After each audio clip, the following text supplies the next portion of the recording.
Hello, and welcome to the Oregon Files podcast. First, our disclaimer. We are novice podcasters simply for entertainment and knowledge. If we misquote or offend, it was not on purpose to do so.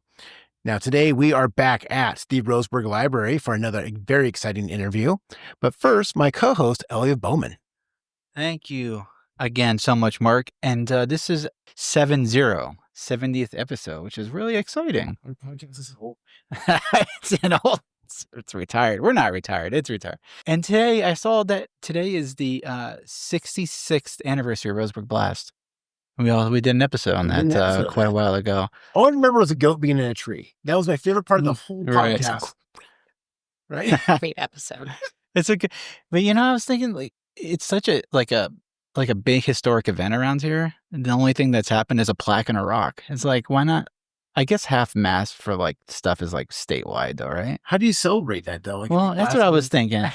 You can't have like a parade. Right. It'd be awkward. I guess there's not a whole lot you can do. They just put like in the newspaper. That's true. All right. That's my spiel. If you want to get a hold of our show, it's the Oregon Files Podcast at yahoo.com. Mark puts the episodes on YouTube. We get some really cool comments out there. So we love to see what people think of our episodes each and every time we put it out there. We are on Instagram at the Oregon Files Podcast. You can always message us with ideas and comments. Again, we have a good episode today. I love these episodes because they are a good representation of people in our community that are small business owners, and they mean a lot to a lot of people. They are not just part of the big conglomerates out there. They're the people that are kind of keeping the community going and stuff. So we're excited to talk to Katie. She's the owner-operator, and I've seen personal firsthand a groomer at Stinky Dog Grooming here in Roseburg, Oregon. And I want to say what street it's on, but I'm probably going to screw up. It isn't on Main? It's on Jackson. I was going to say Jackson or Main. I had two streets in my head. It was either Jackson or and Main. as often as you're there. Right. Well, I just, I'm just like in a hurry to make sure my dogs are off your hands because I'll just say real quick, Lucy is she's 8-year-old cockapoo, and she is beyond a handful. When I go and pick her up, they have her in the pen, like the little holding cell. And the moment she sees me, she climbs out of it like escaping jail and just runs to she has no patience. So She's a good girl. Yeah. I don't know if it was a couple months ago, maybe 2 grooms ago, where I picked her up, and I think it was you or Mia said, "Oh, Lucy's had an incident today." I was like, "Oh my God, I hope she didn't bite anyone." But no, she took a crap in the back room, and you only do that when you're comfortable, right? It's like when you pick your kid up from daycare and they're the one that misbehaved. I'm like, oh. Yeah. So anyway, I would rather clean up poop than get bit. Yeah, that's probably a good point.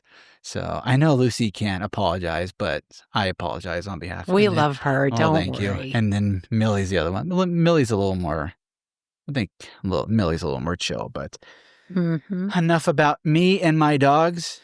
Katie, thank you so much I know how busy you are with everything. So thank you so much for making time out of your week and your day. Did you grow up in this beautiful area of Roseburg, Oregon? I didn't. I didn't. We have been here. My husband and I moved to Sutherland in 2014. My dad had bought some property. He knew we wanted to be in Oregon. Mm-hmm. And he said, "Why don't you move here and save from here to go to Portland?" So we said, okay. And that was 11 years ago, and we're now in Roseburg, which was never the plan, but we love it. Yeah. We love it here. So how did that come about? How did deciding to move to Roseburg or Sutherland or this area? So John was traveling for work, and he was gone Monday through Friday. He was in LA. I was working for another grooming salon in town that's not there anymore, and I saw a need, and he needed to get off the road. He was missing out on our life. And so we decided, we'll just open here and get started and maybe open a second location somewhere. Yeah. Well, we like it here. Yeah. So we stayed, but we saw a need for something different. And that was a long time ago. And everybody now pretty much operates the same way, where we do appointments. And so nobody's stuck in a kennel all day like old school days, when I first started grooming. Right. Or they'd drop off at 8 o'clock and pick up at 5 o'clock. And There was a whole lot more poop to clean up back then. Doggy daycare, dude. Right? And probably unhappy owners, right? Unhappy dogs. Yeah. I mean, really, like they're stuck there it was just, yeah. Yeah. And so I was like, I want to do it this way. This is the wave of the future. And this makes everybody's happier. Nobody, we're not listening to barking dogs all day. They're not listening to barking dogs all day. They get to come in, do their thing, and go home. Yeah. So it's a much happier situation. But John and his mom had a dog named Stinky. And when we lost her, she was 17. Oh, wow. And his mom helped us kind of get started. We thought, what a great tribute. Right. Perfect name. Stinky dog. That's funny. See, I was even going to, I thought it was going to be a silly question, like, why'd you name it Stinky Dog? But I love that there's a double meaning to all that. That's awesome. The logo is actually a watercolor of Stinky that a friend of mine did for us when we opened. Awesome. Yeah. Very cool. Yeah. Very cool. So prior to Oregon, you grew up where? Well, I was born in Texas. Okay. And then I grew up right outside of Denver till I was 18, then back to Houston. Oh my gosh. And then I was in California for a year. A little bit of a nomad. Yeah. And then back to Denver and then back to Houston and then Dallas and Fort Worth. Okay. So we moved here from Fort Worth. Wow. What was it like kind of growing up in Texas? Hot. Yeah. Hot. My whole family's from there. Okay. They're very proud to be Texans. Yeah. I think the only part, I've been to San Antonio. That's probably That's actually where my mom lives now. Oh, cool. Yeah. I went there. My daughter graduated from the Air Force last year. Yeah. So we went there and did the whole sweating at 5 o'clock in the morning. Mm-hmm. And I think 14 showers later and you still need a shower. Yeah, and it rained one afternoon. It was, probably the it's hot. Humid, it's hot. Just insane weather. I don't know. But so how did you kind of get into wanting to be like a groomer? Well, I had done a lot of stuff. Like I'm trying to think what I've done. I worked at Whole Foods for a while. I was a front end manager at another grocery store retail chain. And then I quit all of that and started waiting tables at a beer bar. And that was a blast. So I waited tables for a little while. And then I got a temp job in an office doing a survey company or something. I don't remember. It's 100 years ago. And then my mom said, hey, will you travel the country with me and sell this stained glass yard art at festivals? And so we did. And was it profitable? No, not at all. Who made the art? It was a friend of my mom's that made it, and so she made it, and we took it out on the road. We did a flea market in Santa Fe. Yeah, we did Independence, Missouri. I mean, we traveled and set up at all these festivals, and we got home and had a mountain of debt, and we were like, well, I guess we need to get real jobs now. How old were you when you did that? I was 25 when we came home. Okay. Yeah. Interesting. 25, 26, something like that. So Stinky Dog, 2014 it opened? Yes. 2014. Yep. So we're about to hit, 15.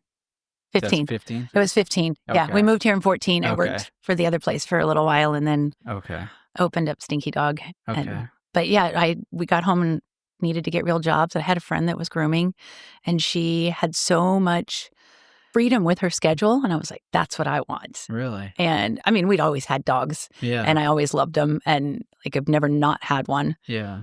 I never thought about it as a career until we got home and I was like, hey, I'll give this a shot. So I got a job at PetSmart and I worked there for a month and I started calling around and I found a lady that was willing to teach me. Mm-hmm. And we became very good friends. And even after I moved here, even after I wasn't working for her for years and years, I would still call her. Oh, nice. And say, hey, what do we, how do I do this? Or how do I handle this employee or whatever it was. Right. We were very tight. Yeah. So it's sort of on-job training that you learned how to be a groomer. Mm-hmm. So is there like specific licenses or like degrees or anything you have to like go to school to be in? There's nothing you have to do. Mm-hmm. There are a lot of things you can do. Yeah. We do a lot of continuing education, breed-specific stuff, handling, safety. I actually teach pet first aid and CPR. Oh, nice. Yeah. So, and I teach it to other groomers and pet parents and anybody that wants to learn it. Like if a dog chokes on a bone or something? Or their heart stop. But even minor stuff like cuts and snake bites, insects, poison. It's a 5-hour good class. Stuff to know. Yeah, it's a 5-hour class. It's pretty. Yeah, it's pretty neat. And then we practice CPR on the dogs and practice like emergency muzzles and stuff like that. I've taken a lot of pet first aid and CPR classes over the 25 years I've been in the business. And when I took this one, I was like, this is great. This is the first time I've walked away from one of these where I felt like I knew what I was doing. After that class, the instructor was like, I'm teaching an instructor class. So I signed up and spent 4 days in Yakima, Washington, learning. It was about 40 hours of training. Man. Yeah. Hey, I wouldn't even think that's even something that goes on, like pet CPR and pet first aid and stuff. Yeah, unfortunately. Well, now I know my dogs are in safer hands. Right? Yeah. And everybody in the salon is trained. Yeah. So that's awesome. Yeah. And I did it because I'd had to do it. I'd had to use it. And I was terrified and I didn't know what I was doing. I saved her life, but it was scary and I wasn't comfortable. And now it will still be scary if I ever have to do it again. But at least I will know what I'm doing. So the early years of kind of getting into being like a small business owner, early years of Stinky Dog, and I mean, how did that kind of come about? Like, this is now what I want to do is opening up my own place. Yeah, we've been winging it for 10 years, pretty much. No, one of the most important things that I learned, really, one of the first things that we learned was to hire the people that do their job well so that you can do your job well. So we hired a CPA and an attorney immediately, and that has been a lifesaver because we don't have time to do accounting. Right. And I'm not good at it. Yeah. Even though I went to school for that before I started grooming. And you can bartend. I can serve. Serve, I can yeah. serve. I am not very good at bartending. Better at home. Yeah. Aren't we all? Yeah, right. Have you always been down here? Yeah. Okay. Yeah, we opened there. We found a fantastic landlord that was nervous about renting to a grooming salon, and then she did some research and she was like, okay, let's do it. She didn't think it was going to be profitable, or? She didn't. But at the time, the shops that you were seeing weren't super profitable or clean or well-maintained. It wasn't bad. It was just an older way of doing things. And she did some research on what was the current trend, and she was like, okay, let's do this. So we've been renting from her for 10 years, and she's been great. Yeah. And she tells all her friends to come to us. Does she have dogs too that she brings? She doesn't. Oh. She doesn't. But well, she should get a dog and bring him down to you. I think so. And so how many dogs do you think you guys do, like roughly a day or a week, or? So is that like statistic you guys keep? Like, we did 6 golden doodles today, 3 cocker spaniels. We do a lot of doodles. I know. We do a lot of doodles. We each probably do between 5 and 7 a day, and there's 3 of us. Okay. So you don't have to answer this if you don't want, but do you have a favorite breed you like to groom? Is there like Chihuahuas? Do you bring Chihuahuas in there? So I was going to ask, do you do Chihuahuas? Yes. Okay, great. Do people actually bring Chihuahuas? Oh, yeah. Oh, yeah. They're stinky little. But I guess to get bats, though, right? Well, yeah, because they Like, still you just put 'em shed. in And a actually, sink? they shed like mad. They shed like crazy. Yeah. My favorite breed to groom, Yeah. in quotes, is French Bulldogs because French bulldogs. they're so cute. And Very also we have one. Yes, yours is pretty cute. He is the cutest. Yeah. Yeah. I I had to turn this into talking about Flip at some point. You know that, right? Flip it on Flip. I get it. I just gotta imagine like grooming a Chihuahua. You just like dunk him in a sink and be like, "Here you go." A little shampoo on No. him, you know? Yeah, there's more. There's more. Yeah. There's some that have some attitude, and then, but I like Yeah. them too. They're funny. Mark's got 3 Chihuahuas. I love them. I love them. I had one that I'd start washing her and I'd get to her neck and she'd and turn around and and she'd play bite me. And Right. I think it was play bite. Right. I saw it that way anyway because she loved me. Yeah. So, but no, like for hair cutting, oh man, it's more about the dog's personality. Right. Like there's haircuts. I love terrier cuts. It's one of my favorite things is that wire coat. Yeah. Really. It's a lot of fun. Mhm. And doing like patterns on like wire fox terriers or Airedales or Yeah. whatever it is. I like doing the patterns. It's fun. Springers are fun to do. Springer Spaniels. Yeah. Yeah. A Yeah. lot of people mistake Lucy for a little Springer. I can see it. Do people like have people requested like weird haircuts, Mhm. like mullets on dogs? Yes. I have one that I do a mohawk Yeah. all the way down from his eyebrows to his tail. Really? Yeah. And the first time we did it right before Halloween, and he's a little black dog. He's adorable. So we gave him a mohawk, and then they took him home and did the spray, Okay. the hair color, and he was a skunk for Halloween. See, that's And cute. so like here we are 6 years later, and he still sports that mohawk. Really? Yeah. Is it like just grow in that one spot and they just shave No, around it? I mean, he's a doodle. And Okay. so he's a little miniature doodle and Yeah. about Lucy's size. And so I just shave. He's not as curly. Yeah. So I shave everything but the mohawk, and then I trim up that little mohawk. And Yeah. That's cute.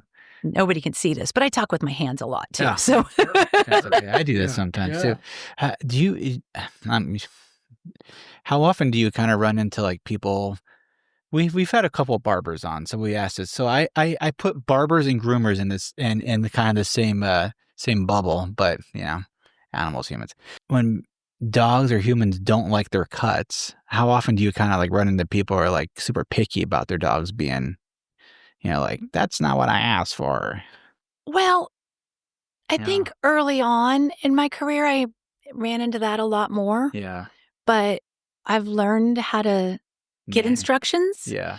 And the one key thing that I think is important is that I talk to the owners and find out like lifestyle. Like, what do you guys do? Are you hikers? No, we're not going to do a floor length haircut. Like, this is probably not the best thing to do. Let's Right. try this instead. And most people are like, it's hair. It'll grow back if I don't like it. Right. So I also have found that I have a really good eye for what works on different breeds, like on what different shapes Yeah. that work on dogs. And then you learn like, oh, this guy he's got skinny little legs, so let's leave his legs a little bit fuller. Or hey, they do go hiking, they go swimming. Let's keep this short and neat and easy to maintain at home. So Yeah. Yeah, have to have an eye for it. So, yeah. And so, I mean, of course, we get people that are not happy with Right. it. I mean, nobody's perfect and everybody's style is a little bit different. So, Yeah. if I don't have the style you like, I mean, I Yeah. can fix. That's one of the other things. I can fix anything. Like, so if somebody's not happy, give me a call and we'll work on making it right. Right. I Yep. just imagine like the poodle owners probably being like a little snobby. Your poodle. Honestly, my poodle owners are like, let's go short. Take it down. Shave him. Shave them. Yeah. And I'm like, I do a lot more short haircuts on poodles than anyone else. Do you see like consistently like people getting their dog's haircut, like how they have their own haircut? Like do people try to match like their hair to the dog's? Like 101 Dalmatians, like that opening scene, like there's I can't remember the dog's name. I but he's like, wish. Yeah. I wish, Cruella. I absolutely wish people did that Yeah, more often that would be because that would pretty be funny. way fun. Right. It would be a lot of fun. I don't know. I just think of that. Actually, more men Yeah. do that because they're like, match Yeah. my goatee, match Yeah. my big long goatee. And I'm Yeah, like, man's okay, best we got it. friends. Can't do that with Chihuahuas though. I find a way. Are you kidding? When Stinky Dog first kind of got its feet going, how hard was it to sort of like get people in the door and like, hey, we're grooming, bring your dog on down? At first, it was a little tough, but not terrible. I got really lucky. I had a friend who worked at the News Review and had the business guy do an article. So I had a lot of people that saw my face in the paper from that and were like, oh, she's here. So I already had a pretty good following from the year that I'd been working already. I didn't call any of the clients or anything like that. I just, like, I'm going to do this. Here I am. And I'm not taking from anybody else's business, but here I am. Right. And it was pretty cool. Like, there were days that I didn't have anything on the schedule, and I'd sit at home and I'd call the shop every half hour and listen to the voicemails, call them back, and I'd be like, I'll be there in 30 minutes. We'll have an appointment. Wow. I can get you in today. Yeah. So, or I'd sit there and read a book until the phone rang. But it really didn't take very long because I had another friend at the News Review that worked in advertising, and he was a client. And so he got me a new business deal with an ad in the paper. Yeah. And so I did like a free nail trim, something just to get people in the door. Sure. And then the other thing that John and I have both done since we started is we're out and about. We go out to dinner. We go to, well, we're everywhere. Yeah, to breweries or wherever. And we have a ton of clients just from doing that, just from meeting people and being out in Word town. of mouth. Yeah, networking. Yeah. That's awesome. So do you have like a moment where you kind of were like, this is kind of it. I think we see something profitable, like kind of the aha special moment. Like, I'm still waiting. You're still waiting for that. No, we do okay. We do. I mean, there's been good and bad, just like any small business. I don't see we're not hurting. Yeah. We've got plenty of clients. I'm booked out. Yeah, like, you guys are busy. Yeah. Like Nia and I both, like we are booked for, like, everybody pre-books. Yeah. And so we don't really have anything to worry about there. Yeah. But, we get openings, but we get new clients calling almost every day. Oh, that's awesome. That's yeah. great. Yeah. That's great. Any other animals that people kind of request to bring in to be groomed? Well, let's see. Or do you guys groom any other animals? We actually only do dogs. Okay. We do cat nail trims, but it's just not really a great environment for cats. I mean, it's open. I cannot imagine trying to nail trim a cat. Yeah. Usually the owners are there when we do that. And, we do, and I'll try to do those later in the afternoon when it quiets down a little bit, or first thing in the morning. We've got a couple of rabbits. Oh, really? That we don't do grooms, but we do nail trims. Okay. I have done nail trims on guinea pigs. Not my favorite thing in the whole world to do. They just bring them in with they just walk them in with like the cage. With a potato. They're on a leash, and no, I'm just kidding. Walk in with like their little cage and be like, I want to get. Yeah, they bring them in a little box or whatever. And the guinea pig's probably like, this is not what I imagine my day to be like. Getting my nails trimmed. Yeah. That's been a long time ago, but so I've had, and there was a request for a goat bath. A goat bath? A goat bath, and I did turn that one down. I did turn that one down. I'm a little bit afraid of goats. Yeah. I'm a city girl. Really and truly, I am a city girl. And what would a goat need a bath for? I'm just trying to, you bring it to the farm? Like, doesn't it already have like a trough or something? That's what I'm saying.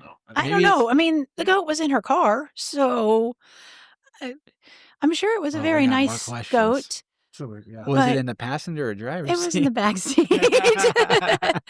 I'm sure it was very nice. Maybe it was like a show goat. Like, it needed to be like maybe it'd be like at the fair. Like, is that a thing? I mean, my dad has goats, and I can't imagine trying to groom one. And that's when I was like, no, we're not going to do that. No, just dogs. Just dogs. I get it. Okay. I love it. Stick with what you're good at, right?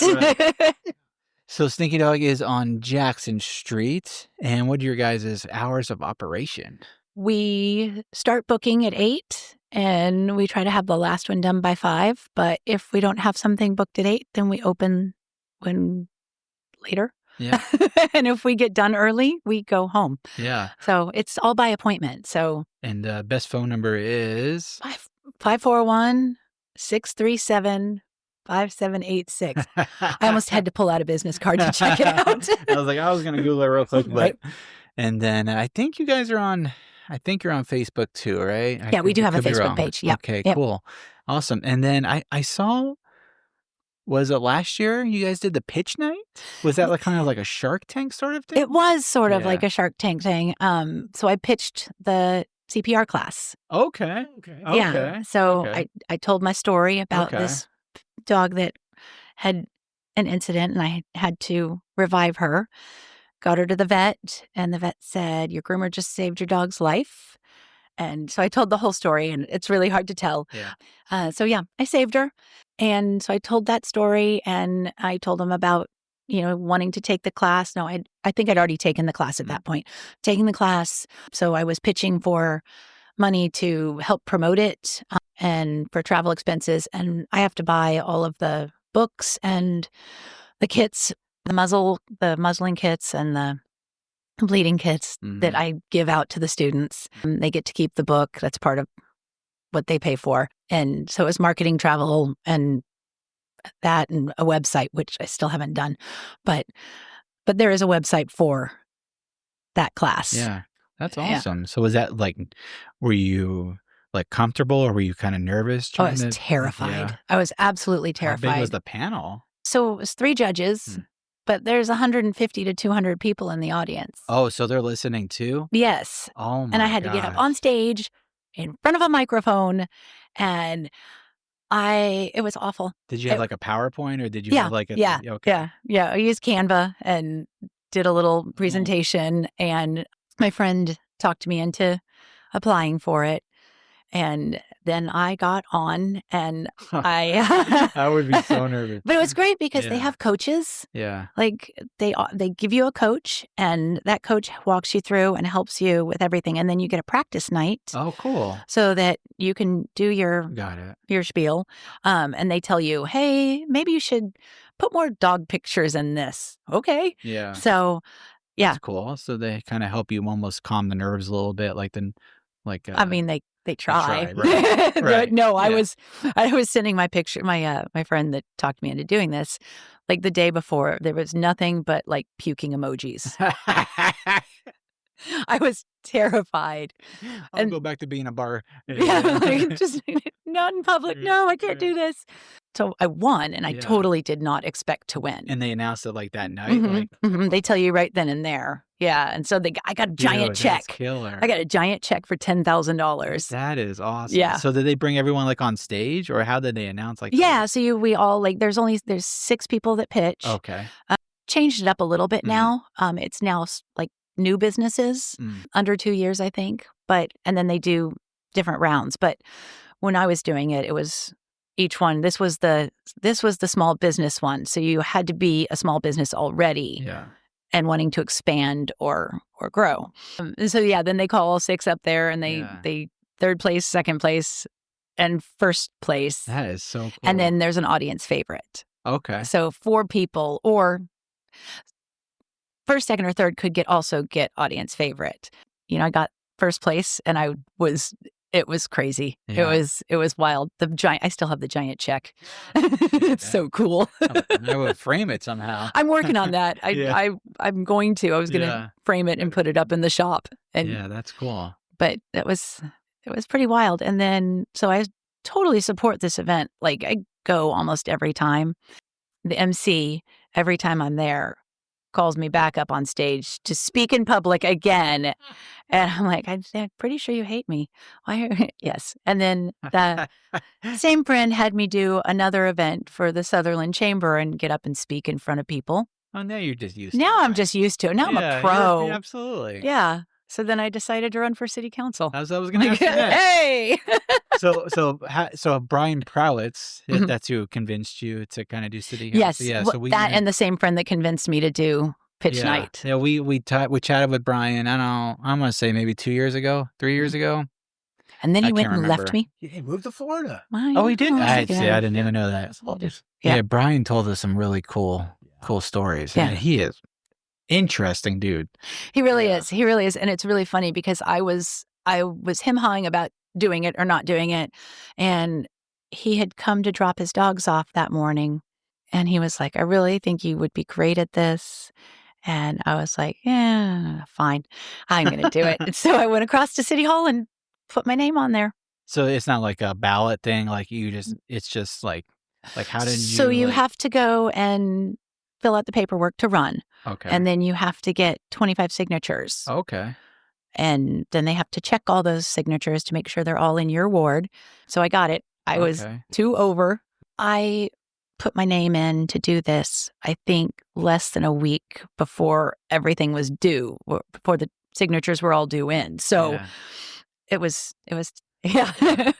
getting, So I drove around one day. I've got a bunch of friends in the neighborhood, but also Please sign this. a lot of clients too Yeah. that are in the neighborhood. And I'm like, hey, You just put that on I'm the like, you don't door. have to vote for me, but Right. yeah, Yeah. if So you, what's kind of like the goal for you? my goal always was like very small business is kind of my focus, but I've learned so much doing it that there's some hard stuff. There's some really hard stuff, and I'm finding my voice and speaking up when I feel really strongly about something. And there's a lot of really mundane stuff too. Yeah. Approving water mains. Yes, of course. Yes, do it. Have your water. Yes, here, have your water. Yes. But like, doing stuff like annexing Sunshine Park into the city so that we can build mountain bike trails. Cool. Like, that's cool. Yeah.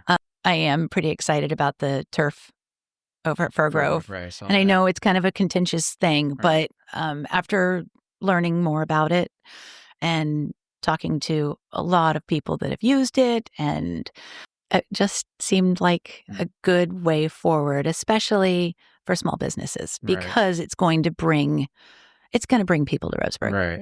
Yeah. So turf is definitely more popular. Yeah. Yeah. I mean, I like grass, but I also don't play soccer. Right. So, and also understanding that it wasn't the whole park. It's like 20% of the park is going to be 2 turf fields. So I was like, it's not my first choice, but I understand that there is a need for it. So that's what I'm learning, is that it's not always about what I think. It's not always about, I mean, it is, but it's not always about like my personal feelings. I'm working for the community as a whole. So how long is the city count? Is it like a term thing? Like Yeah. So you have to like continue to be getting 25 signatures every year? No. I'm on there for 4 years. Okay, that's cool. I was elected and I'm on Was there. it in this year you said? January was when I 2025. Yeah. swore in. Oh, that's cool. Yeah, so I got 3.5 more years. That's awesome. Yeah. One of the coolest things about being on city council please share. is that I get to chair one of the commissions.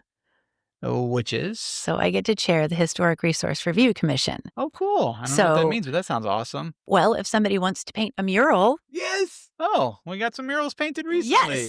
Yes, they are. Yes. That's what I love that. It's That's awesome. So that they have to come to the commission, or that comes to the commission and we vote on it.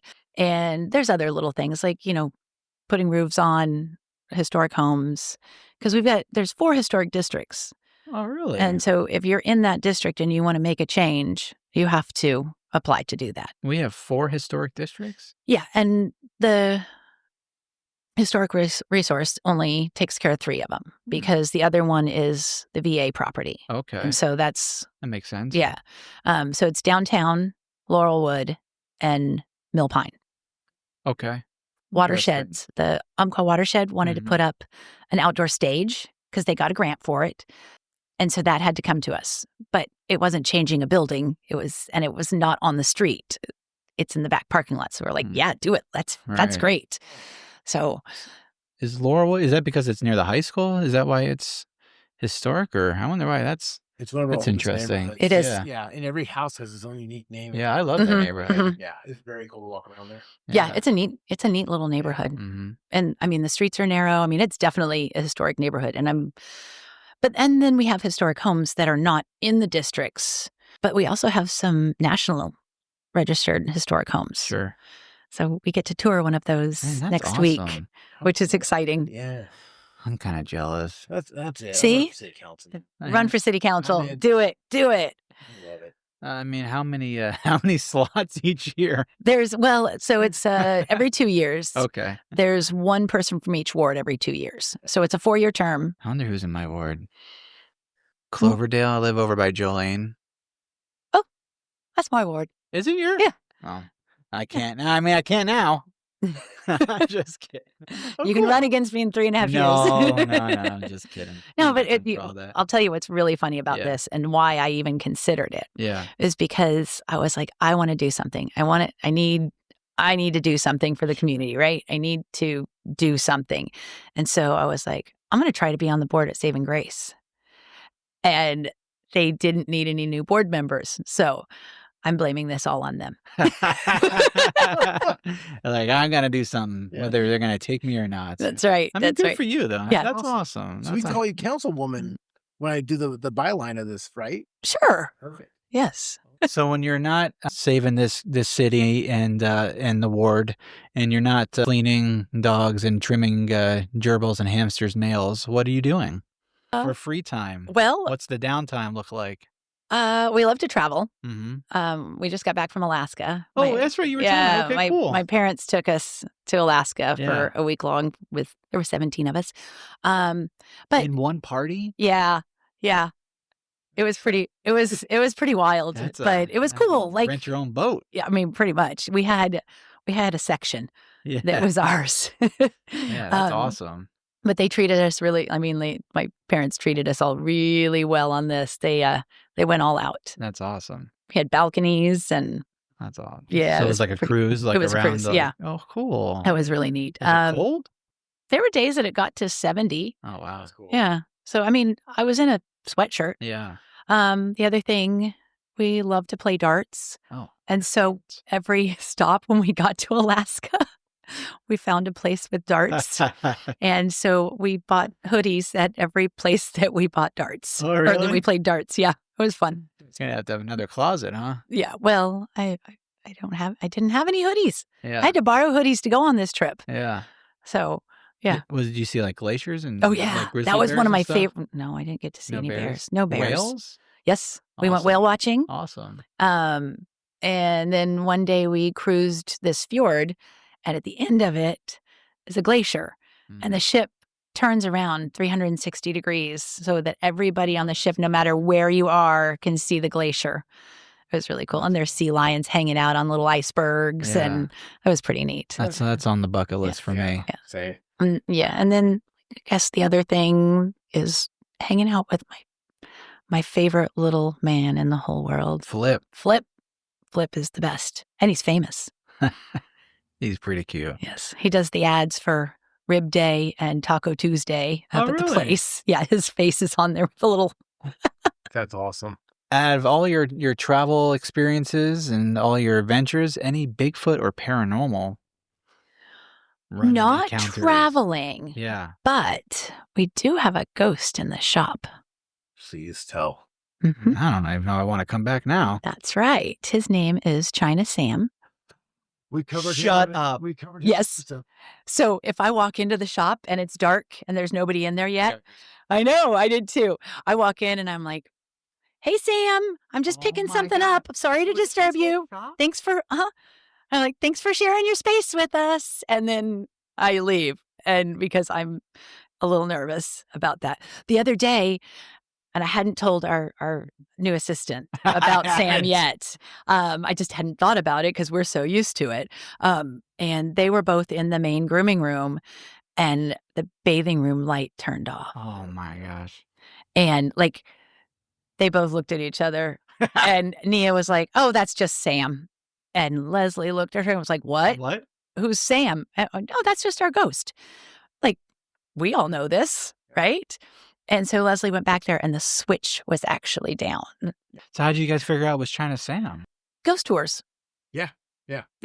And we had an employee once that would see him sometimes, and she wasn't real clear, but it was like someone that was kind of shorter in a His hat. cap. Yeah. And so we looked it up, and I showed her the picture, and she's like, "Oh my gosh, that's it." Because I guess he had lost the bottom part of his legs, and so she thought it was a He kid. was in a terrible accident. I heard it was that he soaked his legs in It's tricky. lye. Yeah. He got hurt, and then some locals who were mean to him because of his ethnicity Mhm. told him to soak his legs in lye. That'd make it better, and that's how he lost. Yeah. Yeah. So he likes to mess with us a little bit, but Like we're like, hey, we know we're in your space. Thank you for sharing it with us. And that is such a cool, like for Mark and I, because that's one of the very first people when we first started venturing doing this podcast, we would go to the museum and we would look at, okay, what do you want to talk about? Like what kind of history can we find here in Douglas County? And there was like a little bit about China Sam, but like we found like more and more about like his life and like what happened to him and stuff like that. Yeah. So that is the Ghost Tours does a pretty good piece on him. Yeah. Like we learned. So cool. That is his old shop. Yeah. Yeah, it's pretty. Yeah. The Ghost Tours came out after our podcast. Yeah. And they covered a lot of stuff that I think we already covered on some ground. Okay. I'm sure. Absolutely. They listen to our podcast. But I will say your Blast podcast was one of the best coverages of the Blast. I love that episode. I listened to a couple of them because like it's super interesting. And I know Garrettson. Yeah. Sure. So one of the younger, I mean, he's in his 60s now, but like, so he's told me a lot of stories. So I just started really, really looking into it after talking to him. And that whole story is just, again, there's nothing else about it besides a plaque and a rock. Councilwoman. I know. Well, during Blocktoberfest, which is downtown, they do a whole. I love Blocktoberfest. I know they do a whole thing on Main Street with big cardboard pictures, and it's like a little walking tour of it. I don't feel so bad now. It should be. I have another friend. He's in his 70s, and he has pictures that he loaned me to take to the Historic Commission to show everybody because we thought they'd be interested. So I've got like original pictures from the Blast. 1959. Man, that is so neat. You get to tour like the old houses. I'm so jealous. I'm pretty excited about it. I've been to this particular house a lot. Yeah. Because I play bunco there once a month. But I've never seen the upstairs. And I've never seen the basement. And you're like Mark. You got a adventurous spirit. LAF stays way far away from that. It'd be really cool. So next time I come take the dogs to the grooming, I can say hi to Sam. You can say hi to Sam. Absolutely. I mean, that he hangs out in the bathing room a lot. Like bathing room in the hallway. Man, that just completes our series. It's wild. Just kidding. Yeah. Okay, if you can invite 3 people to a dinner party, dead or alive, who would you invite? Oh, now this is the question that I was having. Stumped you? Yeah. Okay. So we can play the Jeopardy music for you. I got 2. Okay, perfect. My granny and her mother, my great grandmother Tetta. Beautiful. Because they were my 2 first best friends. Like good dinner. Tetta was my very best friend until I was 6 when we lost her. And then Granny was my best friend until 7 years ago. And they were both 93 when we lost them. Wow. Yeah. 93. I'm pretty sure Tetta would still be alive right now, but she didn't die from old age. She got hit by a car. Yeah. At 93? At 93. Yeah. I'm telling you, she'd still be alive. She'd be like 150, but 100. Man, those are good choices. Yeah. I think so. I couldn't think of a third one. I don't know, dead or alive. Let's bring my mom too. She'd be happy. There you go. That would be. I mean, it would make her just as happy. Right. So, I like that. I like to make my mom happy too. I think you're the first one to ever bring family members. Mm-hmm. I love that, and I respect that a lot. Yeah, because I think we've had some great answers. I like asking that question. I do too. But Mark, okay, I'll let you wrap it up, buddy. All right. What's your favorite book now that we're in the library? Well, it's hard to have a favorite book, but okay, my favorite book of all time that I've ever read is a book called Maya, and it's by Richard Adams, who wrote Watership Down. Yep. But it's very, very, very different from Watership Down. I won't go into the whole thing, but there's, it's interesting. And I am currently reading audiobook because same. I can do that while I'm working. Yeah, it's fantastic. So I'm reading The Handmaid's Tale again. Yeah. So I haven't decided what's next, but I usually I listen to podcasts most of the time while I'm working. Hey. But I listened to everything and there weren't any new episodes of anything. And so I was like, shoot, I'll just get a library card. So I got a library card 2 weeks ago for the first time here since I've been here in 11 years. And I have I've Yeah. What's your favorite movie? Dirty Dancing. There you go. Yeah, Good that's an choice. easy one. That's an easy one. Like, that's Yeah. my absolute favorite movie. That's good. That's absolutely perfect. Okay, and now do you have a favorite sandwich you would like to share with us? Grilled cheese. Woo! Good answer. Favorite bread you do with the grilled cheese? And favorite cheese? So I like all cheese. I like all cheese. All cheese. So it doesn't matter what kind Yeah. of cheese you put on it. But don't mess it up with putting other things Like in a my tom- grilled cheese. Like tomato or like a ham? No. Nah, not Nope. feeling any of that. Brussels sprouts. I did. It was so good. I like sauteed some Brussels sprouts Oh, and come on now. it was really good. I know it was weird. I found the recipe and I was like, all right, I'm going to give this one a shot. And yeah, like sauteed up and all good. And yeah. And, but Oh. bread, good bread, Yeah. Good bread. good bread, Nothing like good bread. good bread. Stinky Dog Grooming is located on 412 Southeast Jackson Street here in Roseburg, Oregon. You can give them a call for appointments at 541-637-5786. Last words of wisdom. Oh, I don't have wisdom. Anything else you want to share? Go for it. Go for Go it. for it. I love it. Like if you're scared, do it anyway. I This love last it. year has been a wild ride. Yeah. But I'm so glad that I did it. Yeah. I did it. I got up on stage. I ran for city council. Like these are not things that I would have done 10 years ago. Like, Be bold. yeah, be bold and do it. I love that. Yeah. Well, thank you Thank so you much, so Katie, much. and I'll see you in 6 weeks. But I appreciate you taking time, out of your insanely busy schedule. So we appreciate it. And if you want to get a hold of us, Oregon Files Podcast, yahoo.com. We also have a website, www.theoregonfilespodcast.com. You can get merch on there. You can yell at us through there and check it out on YouTube, Instagram. And again, thank you so much. Cheers. Cheers.